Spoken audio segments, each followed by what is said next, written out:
숲 하면 보통 어떤 그림이 떠오르세요? 아마 그냥 나무가 빽빽하게 서 있는 풍경을 생각하실 텐데요. 하지만 오늘 우리는 그 생각에 아주 중요한 질문 하나를 더해보려고 합니다.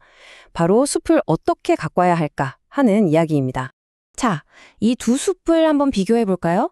왼쪽은 햇살이 잘 들어와서 뭔가 생기가 넘쳐 보이죠. 반면에 오른쪽은 어둡고 나무들이 서로 살겠다고 힘겹게 버티는 느낌이 들어요. 도대체 무엇이 이 두 숲의 운명을 이렇게 다르게 만든 걸까요? 정답은 의외로 간단합니다. 바로 적극적인 보살핌이 있었느냐 없었느냐 그 차이예요. 숲도 그냥 내버려둔다고 저절로 좋아지는 게 아니라는 거죠. 지속적인 관심과 세심한 관리가 꼭 필요합니다. 우리가 흔히 나무를 심자는 말을 많이 하잖아요. 그런데 나무를 심는 것만으로 숲을 위한 모든 일을 다 했다고 생각하면 그건 사실 좀 곤란해요. 그건 이야기의 시작일 뿐이거든요. 진짜 중요한 건 바로 그 다음부터입니다. 이 문장이 오늘 이야기의 핵심을 딱 짚어주는데요. 숲은 단순히 나무의 집합체가 아니라 번성하기 위해 보살핌이 필요한 살아 숨쉬는 생태계다라는 말입니다. 그러니까 나무 한 그루 한 그루가 아니라 숲 전체라는 거대한 유기체로 봐야 한다는 거죠. 우리나라가 1970년대랑 80년대에 벌거숭이 산을 푸르게 만드는 데 성공했잖아요. 이건 정말 세계적으로도 대단한 성과였죠. 그런데 그 결과 왼쪽 사진처럼 한 종류의 나무가 비슷한 시기에 빽빽하게 자라는 어떻게 보면 좀 인공적인 숲이 많이 만들어졌어요. 이제는 바로 이런 숲을 오른쪽처럼 다양한 생명이 어우러지는 건강한 생태계로 한 단계 업그레이드 해줄 새로운 관리가 필요한 시점인 겁니다. 그렇다면 이렇게 관리 없이 그냥 방치된 숲에서는 어떤 일이 벌어지고 있을까요? 겉으로 보기엔 평화로워 보일지 몰라도 사실 그 속에서는 조용한 위기가 진행되고 있습니다. 한번 상상해 보세요. 너무 많은 나무가 좁은 공간에서 다닥다닥 붙어 있으니 햇빛이 숲 바닥까지 들어올 틈이 없겠죠? 그럼 땅에서는 풀이나 작은 나무들이 자랄 수가 없고요. 나무들도 서로 양분을 뺏기 바쁘니까 다 같이 부실해지고 병충해에도 아주 취약해집니다. 게다가 이렇게 빽빽하고 마른 나무들은요, 산불이 나면 거대한 불쏘시개가 되고 땅을 지탱하는 뿌리의 힘도 약해져서 산사태 위험까지 커지게 되죠.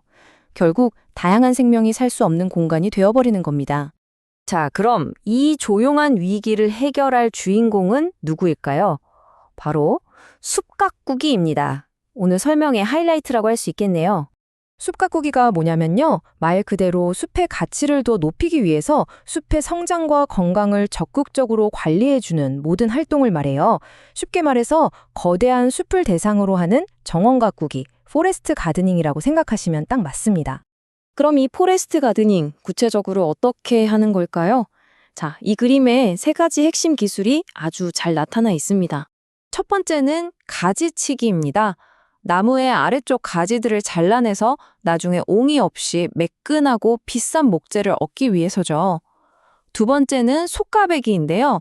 너무 빽빽한 곳에서 좀 약하거나 경쟁력이 없는 나무들을 속가내주는 거예요.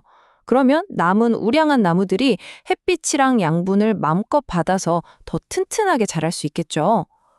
마지막은 택벌입니다. 이건 다 자란 나무만 골라서 베어내고 어린 나무들이 그 자리에서 자연스럽게 자라도록 해서 숲의 건강한 구조를 계속 유지하는 방식이에요.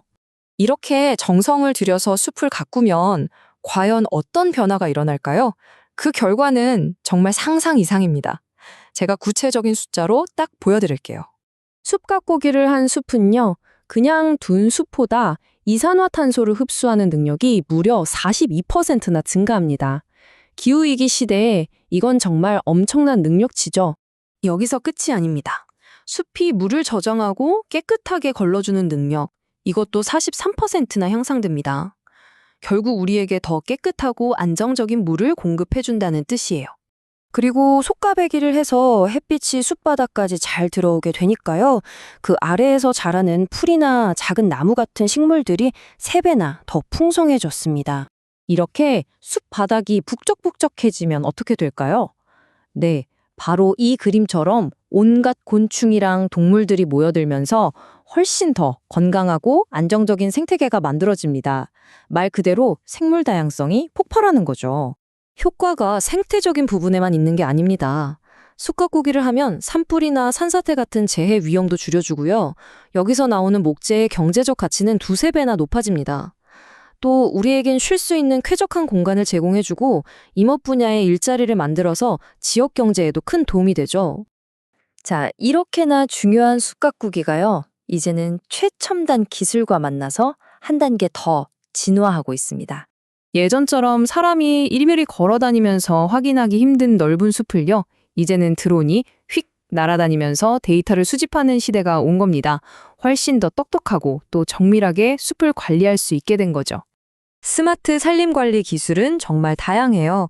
드론이 숲 전체를 스캔하고 인공지능 AI가 사진을 보고 아픈 나무를 콕 집어서 찾아내죠. 또 숲 곳곳에 설치된 사물인터넷 센서들이 토양이나 기후 데이터를 실시간으로 보내주고요. 이런 데이터를 바탕으로 꼭 필요한 곳에 꼭 필요한 만큼만 처방을 내리는 정밀 관리가 가능해진 겁니다. 결국 잘 가꾸어진 건강한 숲은 기후위기를 늦추고 재해를 막아주면서 우리 삶의 질까지 높여주는 최고의 자연 인프라라고 할 수 있습니다. 자, 이제 질문은 우리에게 남았습니다. 우리의 미래를 위해 이 소중한 자연 인프라를 어떻게 더 잘 가꿔 나가야 할까요?